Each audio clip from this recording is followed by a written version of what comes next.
Hello students, तो चलिए आज हम लोग शुरुआत करते हैं क्लास 10 के एक्सरसाइज 6.2 के क्वेश्चन नंबर 10 का, जो कि है the diagonals of a quadrilateral ABCD intersect each other at point O such that AO by BO is equals to CO by DO show that ABCD is a trapezium. तो ये question जो है वो पिछले क्वेश्चन का एकदम opposite है। तो इसको हम लोग क्या करेंगे, तो इसमें हम लोगों को क्वेश्चन क्या बोलता है कि एक क्वाड्रिलेटरल है ABCD, नाम क्या है क्वाड्रिलेटरल, ठीक है। इसमें हम लोग को पहले नहीं बताया गया कि ये ट्रेपीजियम है। तो ये क्वाड्रिलेटरल है ABCD जिसके जो डायगोनल्स है वो एक दूसरे को इंटरसेक्ट करते हैं एट पॉइंट O, और जब वो इंटरसेक्ट करते हैं तो हम लोगों को क्या मिलता है, उनका जो साइड्स का रेशियो है वो हम लोगों को दे दिया गया है कि वो आपस में इक्वल है।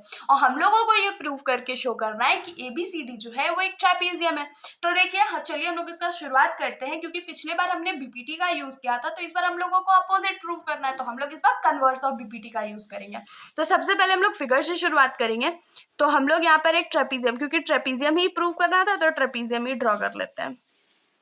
मान लीजिए ये हमारा ट्रेपीजियम है जिसका नाम ABCD है, और हम लोगों को क्या बोला है कि इसका जो डायगोनल्स है वो एक दूसरे को इंटरसेक्ट करता है एट पॉइंट O। अभी हम लोगों को पता नहीं है कि ये ट्रेपीजियम है, हम लोगों को क्या पता है कि ये अभी एक क्वाड्रिलेटरल है, तो हम इसको एज अ क्वाड्रिलेटरल ही ट्रीट करेंगे। अगर हम लोगों को इसको ट्रेपीजियम प्रूव करना है तो हम लोगों को क्या प्रूव करना होगा कि साइड AB जो है वो CD के पैरेलल है। अगर हमने ये प्रूव कर दिया तो ऑटोमेटिकली क्या हो जाएगा, तो ये ट्रेपीजियम प्रूव हो जाएगा। तो अब इसको प्रूव करने के लिए हम लोग सबसे पहले तो गिवन लिखने वाले हैं। गिवन हम लोगों को क्या है कि AO बाई BO जो है वो CO बाई DO के बराबर है।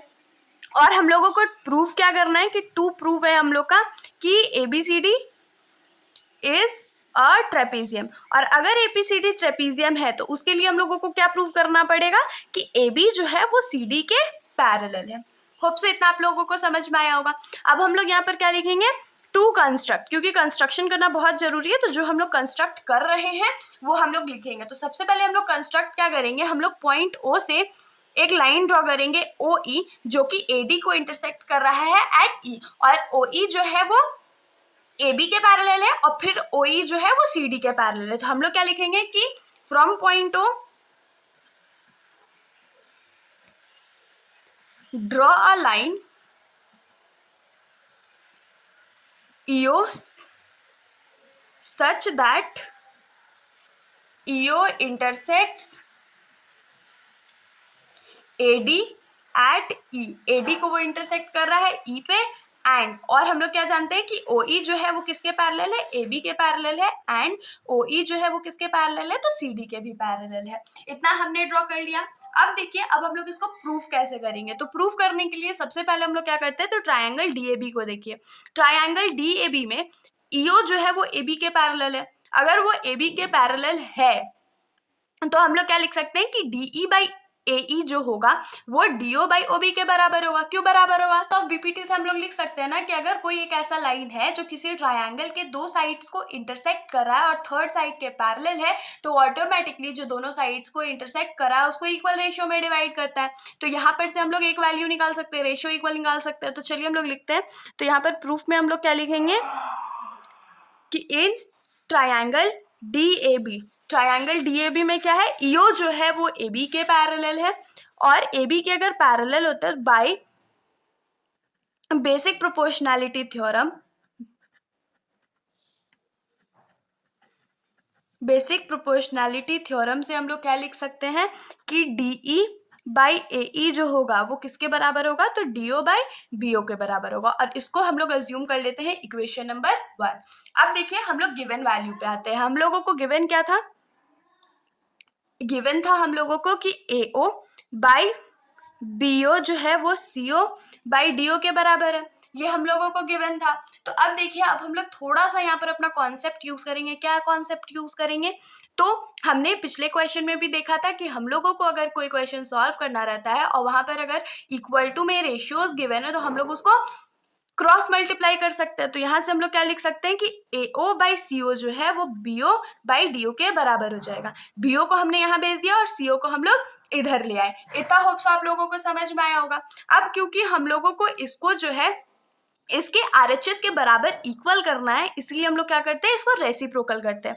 तो अगर रेसिप्रोकल कर रहे हैं तो दोनों साइड रेसिप्रोकल होगा, तो ये क्या हो जाएगा, CO by AO is equals to DO by BO। अब देखिए इक्वेशन नंबर 1 और इक्वेशन नंबर 2 का जो RHS है वो इक्वल है, और हम लोग बचपन से पढ़ते आए हैं कि अगर कहीं पर भी हमारा जो RHS इक्वल होता है तो LHS जो है वो भी इक्वल हो जाता है। तो हम लोग अब आगे क्या लिखने वाले हैं कि फ्रॉम इक्वेशन 1 एंड 2 AO नहीं DE बाई AE जो है वो किसके बराबर हो जाएगा, तो CO बाई AO के बराबर हो जाएगा। तो हम लोग यहाँ पर क्या लिखेंगे कि from equation 1 and 2, equation number 1 and 2 से हम लोग क्या लिख सकते हैं कि DE बाई AE जो है वो किसके बराबर है, तो CO बाई AO के बराबर है। तो अब फिगर में देखिए यहाँ पर हमारा कंस्ट्रक्शन वाला पॉइंट था, पॉइंट E था ना, तो हम लोगों को यहाँ पर क्या मिला कि DE बाई AE जो है वो किसके बराबर है, तो OC बाई AO के बराबर है। तो ये जो एंटायर है वो किस में लाई कर रहा है, ट्राइंगल DAC में लाई कर रहा है। तो हम लोग क्या लिखेंगे, in triangle DAC, triangle DAC में हम लोगों को क्या मिला है, या इसको हम लोग रेसिप्रोकल कर देते हैं, ठीक है। इसको हम लोग लिखेंगे DE बाई AE जो है वो हम लोगों को CO बाई AO मिला है। इसको हम लोग अगर रेसिप्रोकल करेंगे तो क्या हो जाएगा, AE by DE is equals to AO by CO मिल जाएगा ना। देखिए AE by DE is equals to AO by OC। अब यहाँ पर तो हम लोगों को दिख रहा है कि हम लोग कन्वर्स ऑफ थेल्स थ्योरम का यूज कर सकते हैं। क्यों, क्योंकि हमारे पास जो दोनों ट्राइंगल के दोनों साइड्स का रेशियो है वो इक्वल है, और हम लोग जानते हैं कि ट्राइंगल के दोनों साइड्स का अगर रेशियो इक्वल है तो जो लाइन उन साइड्स को डिवाइड कर रहा है वो थर्ड साइड के पैरेलल होता है। तो हम लोग क्या लिख सकते हैं कि by converse of basic proportionality theorem,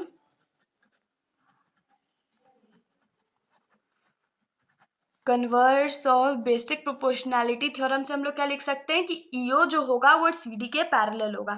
तो by converse of basic proportionality theorem EO जो है वो DC के पैरेलल है, बट वी नो हम लोगों को क्या पता था कि EO जो है वो AB के पैरेलल है। अब हम लोग जानते हैं कि अगर EO CD के भी पैरेलल है और EO AB के भी पैरेलल है, तो देयरफॉर हम लोग क्या लिख सकते हैं कि AB जो होगा वो CD के पैरेलल होगा या DC के पैरेलल होगा। तो यही तो हम लोगों को प्रूफ करना था कि अगर किसी भी क्वाड्रिलेटरल का दो साइड्स आपस में पैरेलल हो जाता है तो वो एक ट्रेपीजियम फॉर्म करता है। तो हम लोग क्या लिख सकते हैं कि now AB and is parallel to CD, therefore ABCD must be a trapezium।